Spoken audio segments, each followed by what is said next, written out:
Are you holding your phone or what? Yeah, so I'm trying to find like a more stable position and it's not working out. It's either that or I'm like, hey guys. I don't know here. So now it's like crooked. Hold on. Hello. Good morning. How are you? Good. How are you? How have you been? I've been good. Wow, Sarah, you look comfortable outside. It's a matter of finding a quiet spot. Are you in San Antonio? And well, so I live in Houston, but I'm actually in California right now visiting in-laws. Well, good. Well, Tom, thanks for being with us on our podcast. It's kind of a new it's kind of a relaunch of a podcast, and we want to have new and different people. And you're someone, gosh, Tom, you've been doing this for 25, 30 years. I mean, a long time. And and you everybody knows who Tom Wark is, but you are the founder of Wark Communications. You've been working with mostly family-owned wineries and retailers for years, an advocate for their causes since before Granholm and beyond. And that's kind of what we wanted to talk about today is post Granholm, post, I would say that on a whole, you guys have been pretty successful on winery direct shipping to consumers through the court systems. And then now, but retailers still struggling to get that same privilege, if you will. And tell us, give us an update on how that's going, because I know there's several cases around the country involving online retailers trying to ship directly to consumers in states where they don't necessarily have a presence. So just to be clear, though, so I'm also the executive director of the National Association of Wine Retailers, and I've had that role since 2007. And I watched one of your last podcasts, and you're right, the association was founded in 2006, right after the Granholm decision at the Supreme Court. And the reason it was founded was as a lot of states started to change their laws to remove the discriminatory shipping laws. And as those states changed the laws, they did not change them for retailers. So a perfect example is California. California had a set of reciprocal laws, which meant that California wineries and retailers could ship to New York New York wineries and retailers could ship to California if California retailers and wineries could ship to New York. There were a bunch of these reciprocal laws around. Yeah, I remember that phase, the reciprocal phase. The argument that they made after Granholm was not just that the discriminatory character of the laws had to be changed, but that in his decision, Kennedy implied that reciprocity was probably unconstitutional too. So they went ahead and changed the laws, but they didn't change the laws for retailers. They kept the reciprocity in place for retailers. Other states also started to change laws, and as they did, they barred out-of-state retailers from shipping. And it was on the premise that the Granholm decision, the non-discriminatory principles embedded in the Granholm decision applied only to wineries and didn't apply to retailers. And this was based on a piece of dicta in the Granholm decision that stated that the three-tier system is unquestionably legitimate. So if the three-tier system is unquestionably legitimate, then requiring having a retailer be in-state, have an in-state presence is unquestionably legitimate.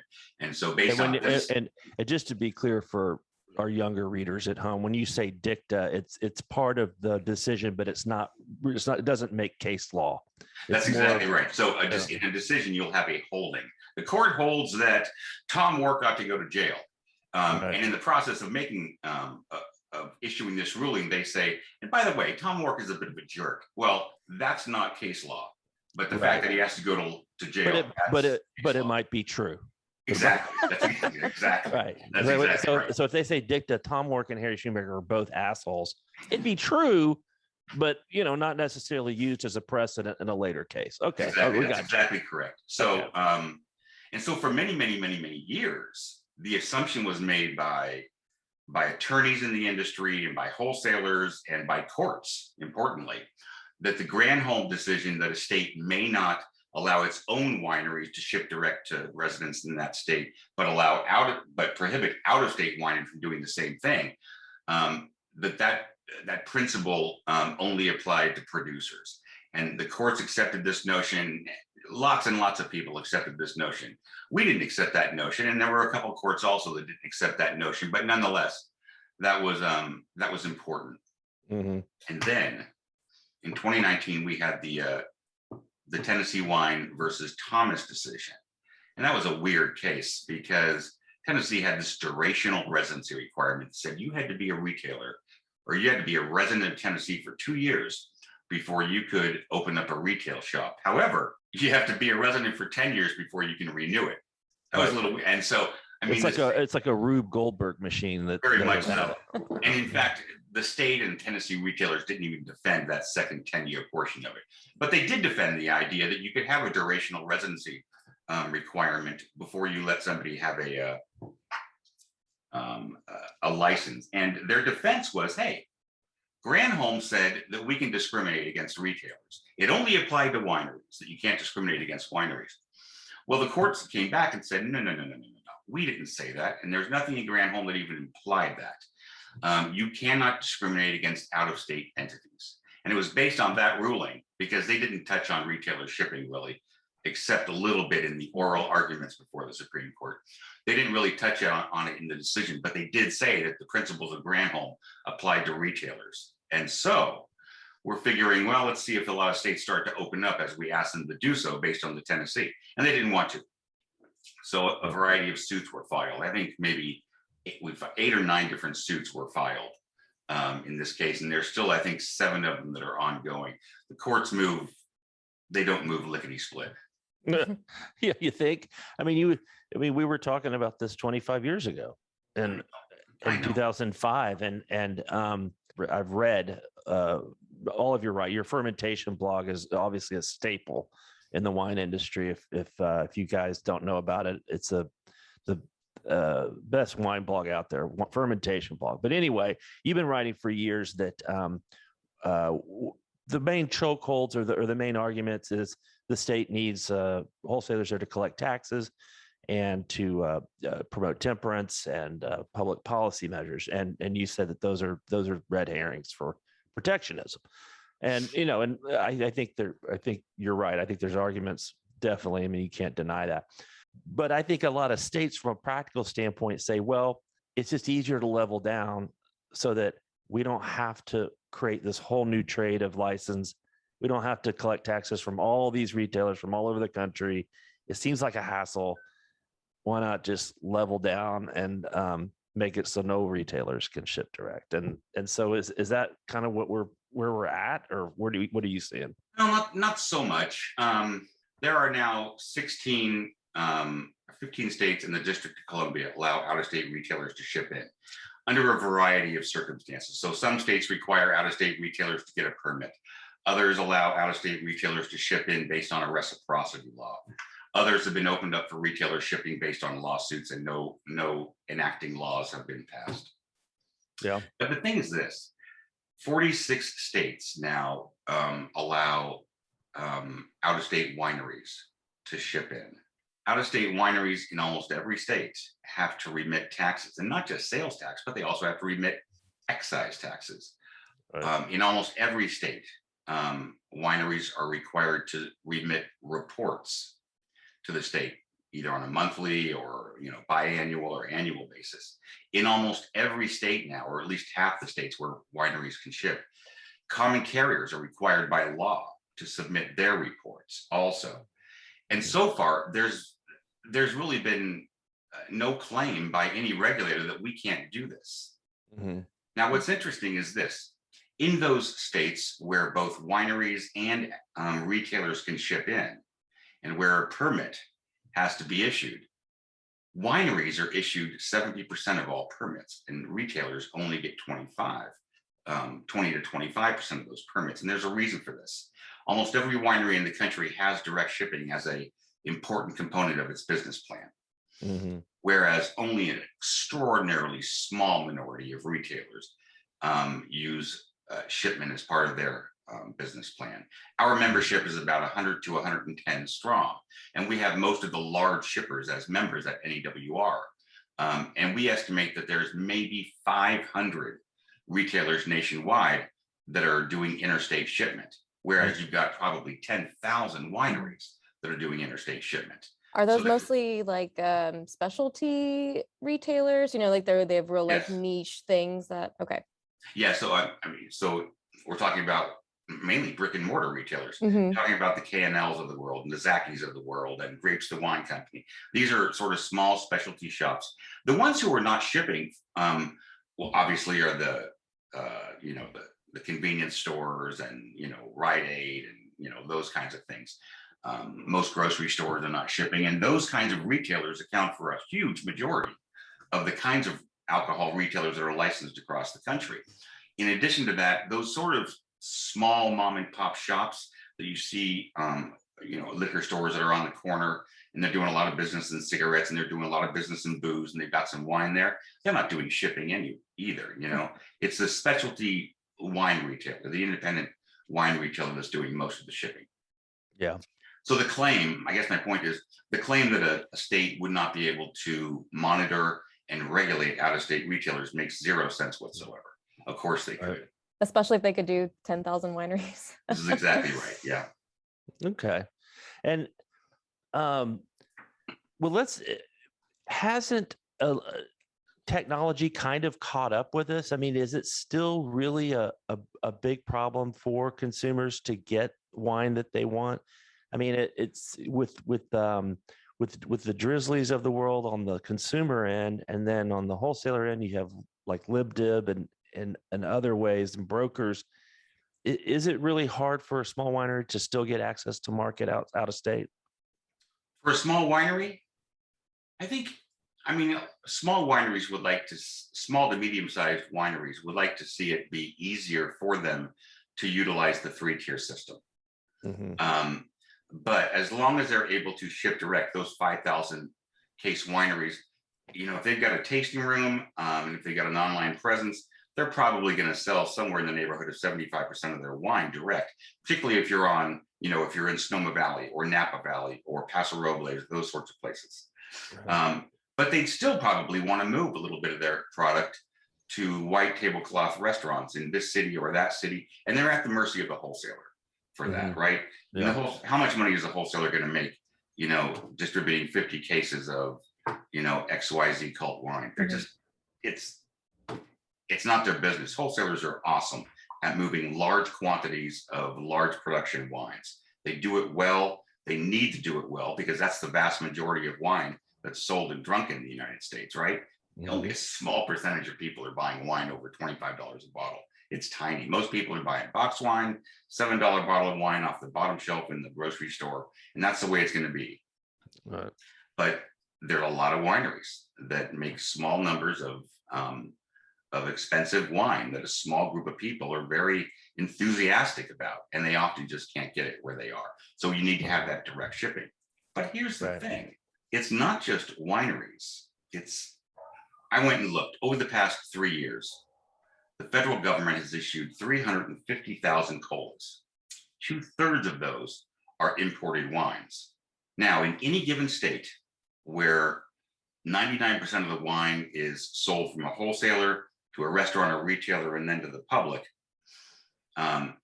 those wholesalers only represent at most 25% of the wines that are available in the American marketplace. The other 75 are not available to retailers and restaurateurs, which means they're not available to consumers in that state.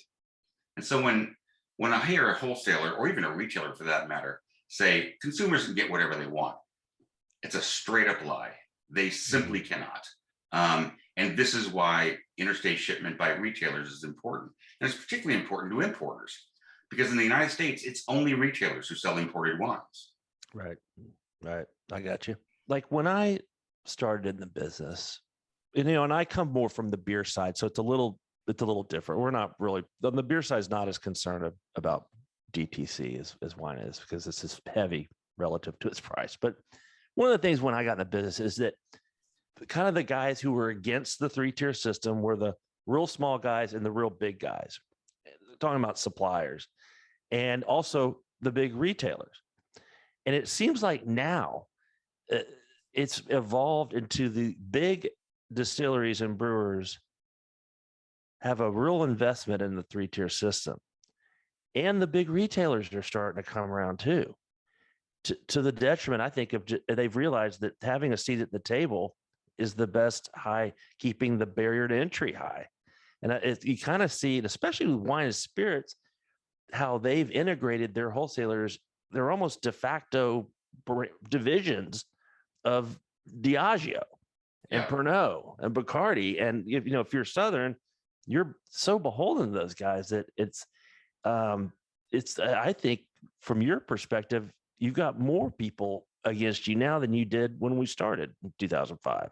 I think you're probably right. First of all, the vast majority of retailers oppose interstate retailer shipping for the simple purpose that they don't want the competition. Whenever I go to a hearing on a retailer shipping law and testify, I'll do my spiel, but then right after me comes the small retailer from down the street.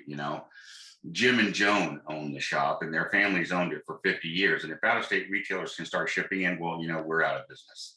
And then the wholesalers come in and they make the case that, well, if out-of-state retailers can ship in, there goes the 3-tier system. And if the 3-tier system goes, well, we all know that chaos is about to loom. And this is the argument that's generally made. So the vast majority of retailers are against retailer shipping because the vast majority of retailers do not ship and they like the protection from competition. Wholesalers across the border are against retailer shipping. It's a zero-sum game for them. And I think in the end, the reason that they're against retailer shipping is that if a state can't bar an out-of-state retailer from shipping in, how can a state bar an out-of-state wholesaler from shipping in? Right. Well, then now, how once do you out-of-state wholesalers start shipping into a state, this is when the debt start to rise, right? I mean, so right. Yeah. So then how do you combat those arguments when you're, laying it out and then they come up behind you? Do you get another say, I guess, to rebut anything? We don't usually get another say. I mean, the way the hearings work, I mean, you probably watch these hearings, they're pretty sterile. But you simply go up and you try to make the case like almost as though I've done here, and that is that direct to consumer shipping for retailers is a consumer issue. Consumers don't buy Kendall Jackson and have it shipped to them. They don't buy boxed wine and have it shipped to them. Consumers don't buy wines and have it shipped to them if they can find it locally. What's the point of that, right? Not only do you have to wait for it, but you have to. Wine's heavy, Yeah, like it costs beer. a lot more. Yeah. Exactly. So consumers only have wine shipped to them when they can't find what they want. So I make that case. In addition, I make the case that, would you guys like some extra tax revenue? Because I got it here for you. We're more than happy to pay your sales tax when we ship wine in. And the fact of the matter is we might even negotiate paying your excise sales tax, which means the wine will be charged twice excise tax, but we're willing to do that to ship in. Excise tax is usually fairly small anyway. So you make those two cases, then you make the constitutional argument in front of them. But in the end, politicians will be politicians. Unless they're absolutely principled, unless politicians are absolutely principled, they tend to support the person who gave them the most money. Now, I don't know if you've ever looked at who gives money in the alcohol business to politicians, but I have. I've done 3 or 4 reports on it. Wholesalers give tens of millions of dollars to state lawmakers on a regular basis. Sure. And those are the ones they tend to support, which means it makes them, they find themselves very open to the kind of argument that John and Joan, who own John and Joan, the retail shop down the street, are in fact going to go out of business. And they're willing to use that as an excuse to maintain prohibitions on retailer shipping. So it's an uphill battle. My allies are the media and consumers. Right. They always support retailer consumer shipping. Right. Well, what about the issue of progeny? I mean, that this is another issue that we say, well, in other countries, first of all, the big brewers and distillers own the entire supply chain, so it's hard to break in. there is no level playing field, and then also you just don't know where. It's hard to track where a lot of these products come from. Whereas in this country, there's a pretty good paper trail. It's a great paper trail. Do you have any danger of losing that paper trail by having retailers be able to ship anywhere they want? Yeah. So, I mean, the best test of that is to look what's happened with wineries, right? Mm-hmm. Wineries have been shipping wine fairly vigorously now since, for 20 some odd years.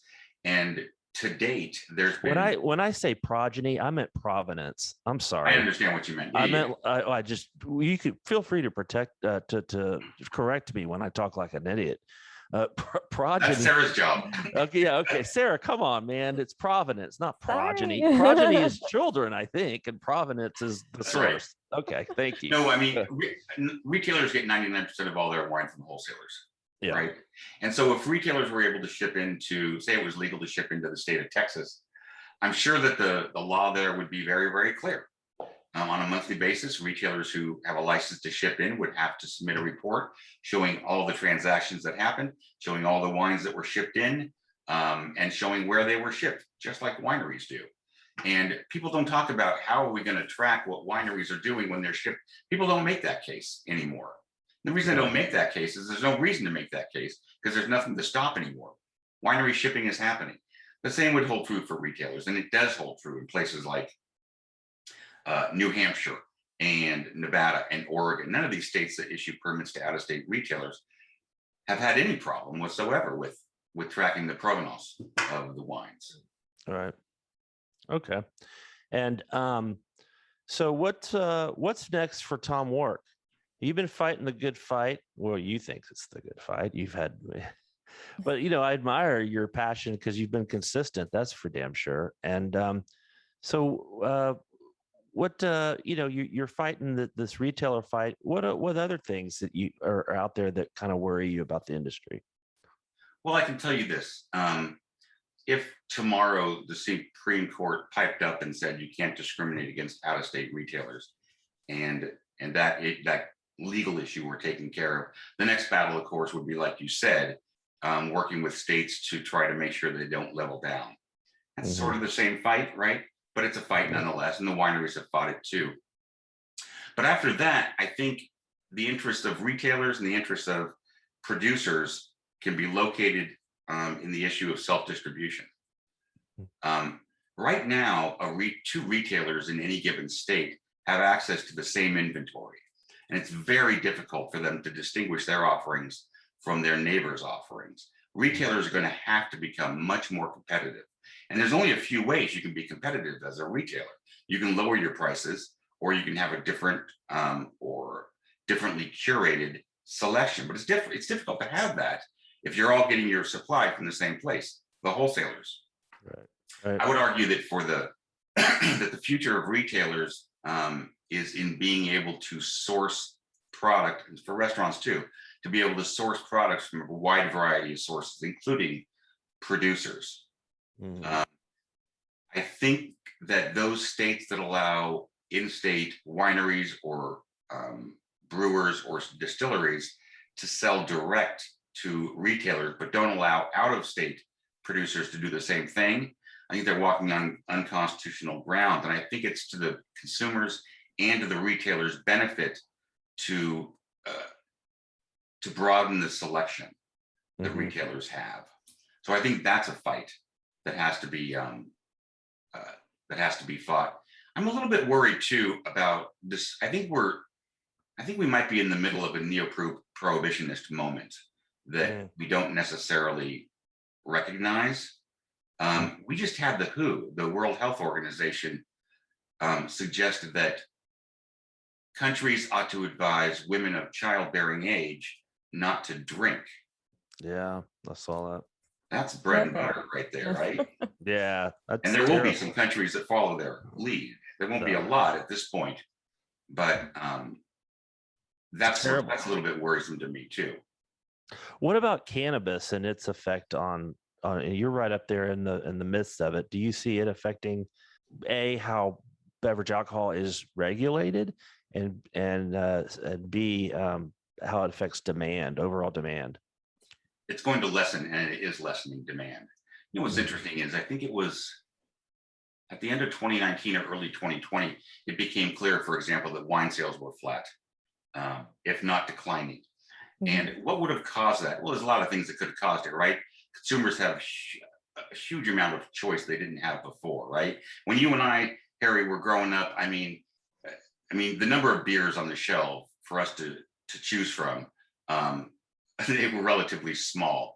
There was a little bit more wine, but still the choice wasn't that big. Then there was spirits, there was vodka, there was brown spirits.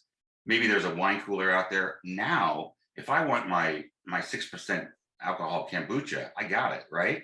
Everything's out there. And so I think a certain amount of market share gets winnowed away as a result of more choice. But what we're talking about here are inebriation dollars, right? Yep.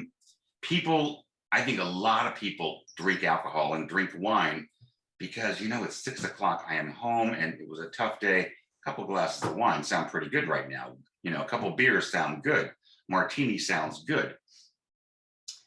It's just as easy and it's less caloric and it's faster to get high. Yeah. I think there's a pretty large group of people out there who use wine. Maybe they like the taste of it, you know, why not? It's tasty, but also it makes them feel good. Well, so does cannabis. And now you can pop a gummy, right? And you can, if you plan it right, in about 45 minutes, you're feeling just fine. The kids are going to bed at 9 o'clock. I got to put them down. I can do this gummy at 8:30. Everything's good. Of course, it's going to impact wine sales. I don't think the wine industry should be working with the cannabis industry to help them figure out terroir or AVAs or anything else. I think that you don't oppose it, right? You don't oppose cannabis because that's dumb. But you certainly don't lend a helping hand. Why would you do that? That's funny because I'll be at that wine and weed symposium here in Santa Rosa upcoming. And it is interesting how they are, they like want that advice from wine. They're like, how do I, you know, just put the Napa name on it and it looks pretty good already, or more premium. It is interesting, I guess how they work together, especially here in California. Maybe they think that a certain amount of cannabis tourism is going to start happening, and that at least maybe the wine industry will get a little part of that cannabis. But that's not what's going to happen. It's going to be the opposite. All the people who come up to Northern California for wine tourism, they're going to not visit that 4th or 5th winery, and they're going to say, "Let's do that cannabis tour. That sounds fun." Yeah, they'll bleed off. You're right. Absolutely. And I've been saying this now for a decade. And every time I say it, every time I write it, people go, "You're nuts." People love wine. They're going to keep drinking wine. And I say, well, okay. So I think it's going to hurt that sort of $7 to $15 a bottle category. I don't think it impacts, you know, Opus. It doesn't impact Screaming Eagle, right? What do they care? But if I were Napa, I'll tell you, if I was Napa, I would do everything I could to keep cannabis producers from putting Napa Valley on their as though it means anything, right? Absolutely. Well, I mean, if you're in Russia, you can't even call champagne. What is that fiasco? I mean, oh my God. I love that Putin. I mean, he just wants to piss on everything. You know, that's exactly what it is. I mean, we make better champagne grapes here in Russia. You know, I guess. You though? Yeah, I know. It's just that's just a poke in the eye, isn't it? Oh yeah. It seems like it, and so I don't know. What do you do if you're the European Union? What are you going to do? Ban products from Russia? What products do they export? I know. I mean, when was the last time you bought a Russian product? You never have in your life. Maybe you had some gas in your car. The original Stoli, I guess, before it was bastardized. I guess people still drink Stoli, don't they? I guess so. I don't know. Tito's is taking over the world, but San Antonio. Yeah. Well, I agree with you. I have sons that are all in their 20s, 3 sons. None of them drink as much as I did. Cannabis is a part of their routine. I grew up in Northern California, and I smoked a little bit of dope before I went to college, but I went to Humboldt State University to get my BA, which was the center of the marijuana world. And that's where I learned what real cannabis was about. I can tell you some stories about that university, but what I remind people about and what really separates wine from cannabis is that there's only one reason to take cannabis, and that's to get high. That's it. On the other hand, I can make a really, really good argument that there are a number of reasons to drink wine or beer or spirits for that matter that don't involve getting inebriated, right? And you can't make that argument. I've heard people push back against me and say, well, have you ever tried this particular marijuana with this kind of food? Yeah. And I said, yeah, I probably have. I just don't remember, right? There's no. Yeah. I was in Las Vegas last week, and so I wanted to go by the dispensary, and they have this one dispensary, it's supposed to be the largest dispensary in the world. And it's like, 4 stories, and it's the lights and lasers, and it's very fancy. And you go in and you get a bud tender when you walk in who's with you the whole time. And I was just like, I just want some edibles and I want to go to the airport. Right. But that's all. And I was like, they're like, well, what flavor gum? And I was, I don't care. I don't care. Oh, I kind of like that about them, that it's like a little like that. I was like, take my hand and tell me what to get. No, I want to do a drug deal. Like I want an actual paper sack. I want to hand over cash. I want that's why they've made it. They focus on the experiences. They're like, this is legit now. No, so we have to make it. I want the sorted of it. I got arrested once when I was in college, and I had a hunting rifle in the back of my car, and it was loaded, unfortunately. So I got arrested, and they took the gun. This is in Austin. And like 3 or 4 years later, I just assumed the gun was confiscated. They called me and they said, we have your gun. And I met it like a back alley on Congress, and they handed it to me in a sack. I thought, this is the weirdest, most bizarre back alley weird thing I've ever encountered. But I got the gun back, and I still have it to this day. Are you sure it wasn't used for another crime? It had a sticker on it. So they want you to have it now. I know, right? I'm like, do I want this gun back? Yeah. But it's almost hard to believe that in Texas they would confiscate any gun. I know it was, it was on Capitol grounds. It is a long story. Anyway, but wow, we've taken enough of your time, Tom. Thank you for coming on. I thought it'd be fun. We should do this every now and then to catch up. And it's good to actually speak to you in person. And anytime you guys want, I'm happy to come on. You guys should have a debate sometime between the proponents of oh, I like that. Shipping. I mean, we've got the split screen here, right? Yeah. Oh yeah. We'll get you and like who was the guy with the real thick neck at WSWA, Sarah, that I was always scared of a little bit because he's always mean to me. Craig Wolf. Yeah. Craig Wolf. Craig Wolf. Yeah, Craig's out of the business now, of course. He ran for Congress. Right. He did it from Maryland, I guess, or somewhere. That's right. But yeah. He's always in fatigues and army clothes. He always was overbearing, and always felt like he was going to beat the shit out of me for. Well, he was a Marine. I'm pretty sure he was a Marine, wasn't he? Right. Yeah. Well, before I go, then I need to apologize to Harry, because it's true that I once wrote about you and called you a tool. And this was back in 2000. I had to go look. This is back in 2009. It was still sort of in the midst of the some lawsuits, and you had taken on Ken Starr. Yes, that's right. You called him a hungry or discredited attorney, and I was working with Ken at the time, right? Yeah. So I had come to his defense, and I was definitely more obnoxious than I actually should have been.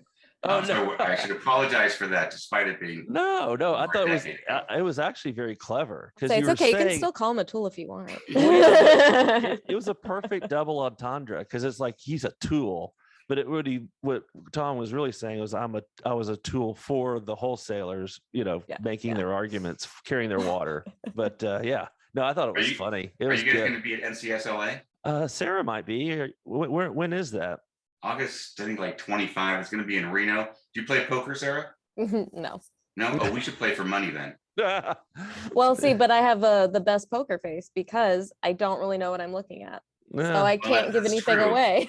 That's true. I'm still willing to play for money, though, if you want. Don't let her tell. She has the worst poker face. Nobody rolls her eyes more on these calls. I can see her. She didn't know I could see her. Yes, I do. I'll say something. I understand how this works. And she just rolls her eyes, and I'm like, Sarah, I could see you rolling your eyes. I just make no attempt to hide my feelings about what you're saying. Do you see the respect I get, Tom? This is the kind of respect I get from my own. I don't know how you keep going. I know. We need to retire for God's I don't know how sakes. you muster the strength. I know. Well, thank you, Tom, for being on here, and It's my appreciate pleasure. it. And we'll Yep. we'll put it up tomorrow. All right, guys. Hey, thank you for drinking wine and beer, and we'll be in touch. Take care. Take care. Hi, guys. Bye.